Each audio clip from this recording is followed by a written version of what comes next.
ఇంకెన్నాళ్ళు రెంటింట్లో ఉంటాం? సొంత ఇంటి కలను నెరవేర్చుకుందాం. Suman TV biggest property expo October 18th, 19th HSCC Novotel Hyderabad. ఇప్పుడే ఫ్రీ ఎంట్రీ కోసం కాల్ చేయండి. రొమ్ము క్యాన్సర్ రావడానికి ఒక ప్రధానమైన కారణం అంటూ ఏం లేదు. ఎంతో మంది ఆడవాళ్ళలో రొమ్ము క్యాన్సర్ చూస్తున్నాము. విపరీతంగా ఇది యంగ్ విమెన్లో ఎక్కువగా పెరిగిపోతుంది. అందుకే మాకు కూడా కొంచెం భయంగా ఉంది. ఏంటి క్యాన్సర్ ఇంత విపరీతంగా చిన్న వయసు వాళ్ళలో కనిపిస్తుంది అని. కారణం అంటూ ఏది ప్రత్యేకంగా లేకపోయినా కూడా కొన్ని కారణాలు రిపీటెడ్గా కనిపిస్తున్నాయి రొమ్ము క్యాన్సర్ పేషెంట్స్లో. ఒకటి వంశపారంపర్యంగా ఎవరి ఫ్యామిలీలో అయితే strong family history of cancer ఉంటుందో, రొమ్ము క్యాన్సర్ కానీ, అండాశయ క్యాన్సర్ కానీ, గర్భాశయ క్యాన్సర్ కానీ, లేదా వాళ్ళ ఇంట్లో ఉండే మగవాళ్ళలో ప్యాంక్రియాస్ క్యాన్సర్ కానీ, ప్రాస్టేట్ క్యాన్సర్ కానీ ఎక్కువగా ఉంటే అలాంటి ఫ్యామిలీస్లో రొమ్ము క్యాన్సర్ వచ్చే ఛాన్స్ కూడా ఎక్కువ. ఎస్పెషలీ ఒక స్త్రీకి తన తల్లికి కానీ, అక్కకి కానీ, లేదా అమ్మ వైపు ఇద్దరు చుట్టాలకి, పెద్దమ్మ పిన్ని, లేదా అమ్మమ్మ పిన్ని, లేదా పిన్ని పెద్దమ్మ కూతురు, అలా ఇద్దరు ఆడవాళ్ళలో రొమ్ము క్యాన్సర్ కనిపించినా, లేదా నాన్న వైపు ఇద్దరికి, నాన్నమ్మకి మేనత్తకి, లేదా మేనత్తకి ఇంకో మేనమామ కూతురికి, అలా ఒకే వైపు ఫ్యామిలీలో ఇద్దరు ఆడవాళ్ళకి రొమ్ము క్యాన్సర్ కనిపించినా కూడా వీళ్ళకి రొమ్ము క్యాన్సర్ వచ్చే ఛాన్స్ ఎక్కువ. అలాంటి వాళ్ళని ముందే సంప్రదించమంటున్నాము. ఫ్యామిలీ హిస్టరీ తీసుకున్నాక వాళ్ళకి టెస్ట్స్ చేస్తాము. రక్త పరీక్షలో హెరిడిటరీ క్యాన్సర్ జీన్ అంటే వంశ పారంపర్యంగా వీళ్ళకి క్యాన్సర్ వచ్చే ఛాన్స్ ఉందా లేదా, అది రొమ్ము క్యాన్సర్కే పరిమితం కాదు. ఒక 50 రకాల క్యాన్సర్స్ వీళ్ళ ఫ్యామిలీలో ఏమన్నా ఉన్నాయా, అవి వీళ్ళకి వచ్చే ఛాన్స్ ఉందా అని ఒక రక్త పరీక్ష ద్వారా మేము కనుక్కోగలము. అండ్ ఎవరికైతే వంశపారంపర్యంగా క్యాన్సర్ వచ్చే ఛాన్స్ ఎక్కువ అని తెలుసుకుంటామో వాళ్ళని అక్కడ వదిలేయము. మీకు క్యాన్సర్ వచ్చే ఛాన్స్ ఎక్కువ అని అక్కడితో ఆ కన్సల్టేషన్ ఆగిపోదు. ఆ క్యాన్సర్ని ముందే పట్టుకోవడానికి ఏం చేయగలము, ఎలాంటి పరీక్షలు చేయగలము, అండ్ ఆ క్యాన్సర్ రాకుండా ఎలాంటి ప్రికాషన్స్ తీసుకోగలము, ఇవి కూడా డిస్కస్ చేస్తాము. ఎంతోమంది ఈ హెరిడిటరీ క్యాన్సర్ జీన్ టెస్ట్ చేయించుకుని దాని మూలంగా క్యాన్సర్ రాకుండా నివారించుకునే ప్రయత్నాలు చేస్తున్నారు చాలా సక్సెస్ఫుల్గా. ఇంకొక రిస్క్ ఫ్యాక్టర్ ఒబిసిటీ. ఈ ఒంట్లో ఉండే కొవ్వు మనం చూడటానికే ప్రాబ్లం కాజ్ చేయదు. ఎవరైనా లావుగా ఉంటే అబ్బా నేను చూడటానికి అంత బాగాలేను అనుకుంటారు. అది అక్కడితో ఆగిపోదు. ఈ ఒంట్లో ఉండే ఎక్స్ట్రా కొవ్వు నుంచి బోల్డ్ అన్ని unnecessary, unwanted, bad hormones release అవుతాయి. ఈ హార్మోన్స్ మూలంగా కూడా మనకి క్యాన్సర్ వచ్చే ఛాన్స్ పెరుగుతుంది. క్యాన్సర్తో పాటు డయాబెటీస్ వచ్చే రిస్క్, బ్లడ్ ప్రెషర్ వచ్చే రిస్క్, ఇలాంటి రిస్క్స్ పెరుగుతాయి. సో ఒబేసిటీ పర్సే ఇది అపియరెన్స్నే కాదు, లోపల మన హెల్త్ని, మన క్యాన్సర్ రిస్క్ని కూడా చాలా మార్పులు చేస్తుంది. దీంతో పాటు ఇంకొక రిస్క్ ఫ్యాక్టర్ పిల్లలు కలగకపోవడం.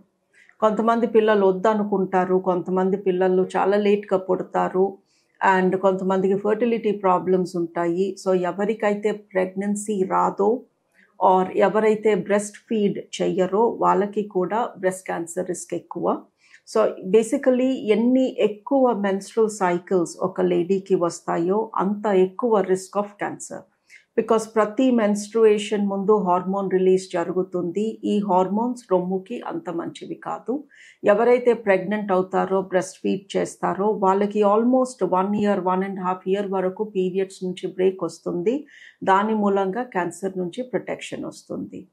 సో బ్రెస్ట్ క్యాన్సర్కి రిస్క్ ఫ్యాక్టర్స్ ఇప్పటి వరకు మనం డిస్కస్ చేసింది వంశపారంపర్యంగా, ఫ్యామిలీ హిస్టరీ, 2 ఒబిసిటీ, 3 పీరియడ్స్ ఎక్కువ రావడము లేదా ప్రెగ్నెన్సీ లేకపోవడము, లేదా only limited number of pregnancies, పిల్లలు ఎక్కువ మంది పిల్లలు ఉండి ఎక్కువ బ్రెస్ట్ ఫీడ్ చేసిన లేడీస్లో బ్రెస్ట్ క్యాన్సర్ కొంచెం తక్కువగా చూస్తాము.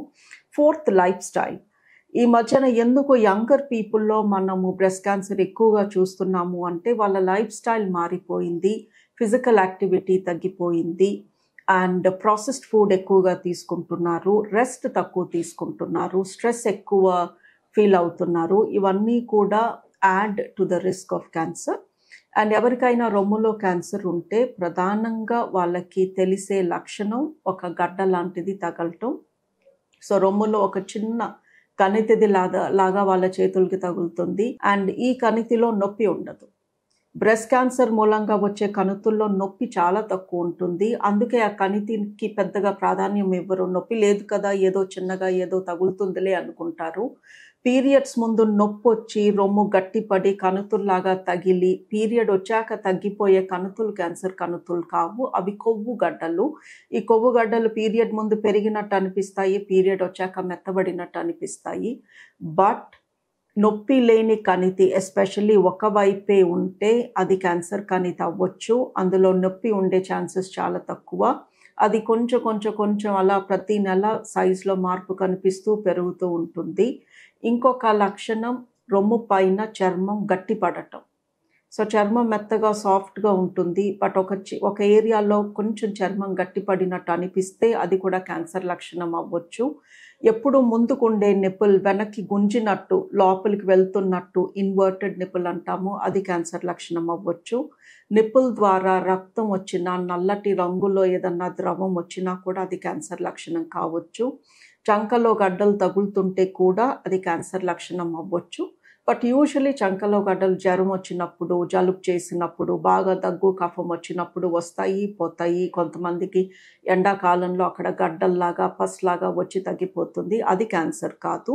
బట్ రొమ్ములో ఏం లేకపోయినా చంకలో మీకు ఏదన్నా గట్టిగా తగులుతూ కొంచెం నొప్పిగా ఉన్నా కూడా డాక్టర్ని కలవడం మంచిది.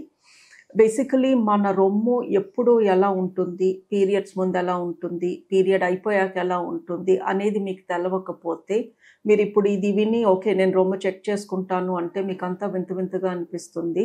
సో ప్రతి నెల పీరియడ్ అయిపోయాక మీరు రొమ్ము చెక్ చేసుకుంటే మీకు అర్థమవుతుంది, నేను నార్మల్గా ఇలా ఉంటాను, ఇప్పుడు ఈ గడ్డ మూలంగా ఈ తేడా కనిపించింది. సో ఈ రొమ్ము ఎగ్జామినేషన్ అనేది రొటీన్ హ్యాబిట్ అవ్వాలి.